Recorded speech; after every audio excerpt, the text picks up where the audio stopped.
suspitsado sa pagvandal sa dakbayan sa Mandawi.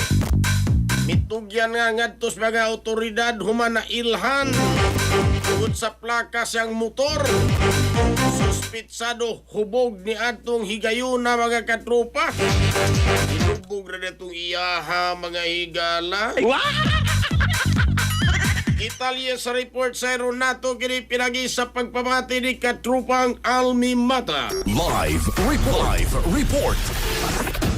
Yes, misurinder sa mga otoridad ang usa ka suspek sa vandalism human mailhan pinagi sa plaka sa motor nga gihatag sa usa ka concerned citizen o sa viral post sa Mandawi City Command Center. Matud ni Mandawi City Administrator Gonzalo Sali Maligon Jr. ang suspek usa ka hamtong nga residente sa Barangay Guizo miangkon nga siya ang nagvandal sa usa ka property duol sa Cebu International Convention Center kon CICC nangayog pasaylo ang maong lalaki ug miangkon nga hubog siya ni atong higayuna. Gimanduan sa dakbayan ang suspek nga limpyuan ug ipahiuli ang nadaot nga bahin sa property. Samtang gipadayon sa kapulisan ug mga legal nga otoridad ang pagdetermina sa posibleng kaso nga ipasaka bato kaniya. Samtang padayon pang gipangita sa kapulisan ang laing mga kauban ni ini.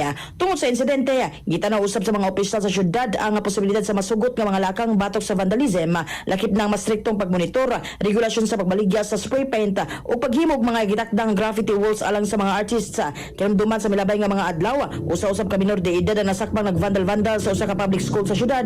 Nailan ang suspek human kinigila sa usa ka informant nga nakadawat og 5,000 pesos gikan ni Mayor Jonky Owano. Mga katropa alang sa mapahimsog sa panlawas inumog sa Throne Plus Gold alang sa nagkahiusan Pilipino para sa Pilipinas kini yung katropa Almi Mata XFM News. XFM report. Cellphone Plus Gold, mapalit sa mga butika sa inyong lugar.